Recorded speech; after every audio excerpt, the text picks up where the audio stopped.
So, rules of civil society, NGO and grassroots movement. Civil society is made of group that work for the people but are not part of the government. They help by speaking up about issues, raising awareness, and making sure that the concern of ordinary citizens are heard. Anyway, they act as the voice of the people. Ang civil society, NGO at grassroots movements ay mga grupong tumutulong sa mga tao at komunidad. Kahit hindi sila bahagi ng gobyerno, sila ay nagsasalita para sa mamamayan. Nagpapalaganap ng kamalayan tungkol sa mga isyo at tumutulong sa paglutas ng mga problema sa lipunan.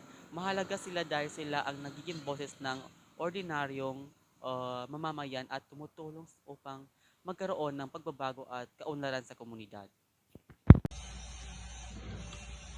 Good morning everyone, especially to you ma'am. So, my topic is all about non-governmental organizations. NGOs are organizations that focus on helping others, especially those in need. Many NGOs support women by offering themselves like counseling, legal help, and even shelter for those experiencing abuse. They also educate people about their rights so they can protect themselves. So, grassroots movement start within the community. These are groups of ordinary people who come together to create change. They focus on real life problems in their area and work together to find solutions. This strength comes from unity and shared experiencing. so, ang mga NGO ay mga organisasyon magbigay ng mga serbisyo at suporta sa mga taong nangangailangan ng tulong. Maraming NGO ang tumutuon sa pagprotekta sa kababaihan at mga bata, pamamagitan ng pagbibigay ng pagpapayo, legal na tulong o tirahan at education. Tungkol sa mga karapatan ng tao, tinutulungan nila ang mga biktima ng pang-abuse at tinuturuan ang mga komunidad kung paano protektahan ang kanilang sarili.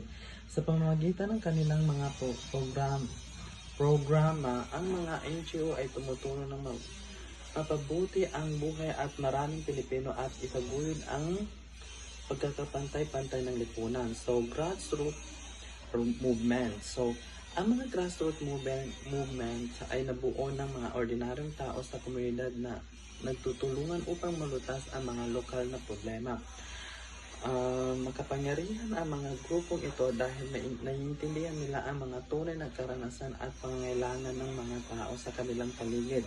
Sa pamamagitan ng pagkakaisa at pagtulong sa isa't isa, maaari silang lumikha ang mga positibong pagbabago at kanilang komunidad.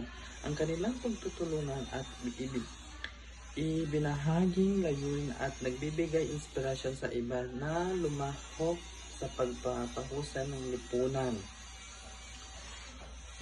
Yun lang po. Thank you.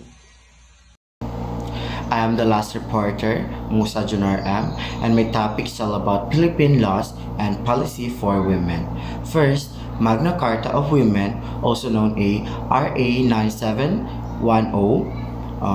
This law is all about protecting women's rights, and it ensures that women are treated equally and are free from discrimination. It also gives women equal chances in education, job, and leadership roles.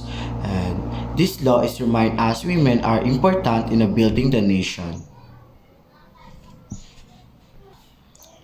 Means Magna Carta of Women ay ang batas na ito ay para protektahan ang karapatan ng mga kababaihan.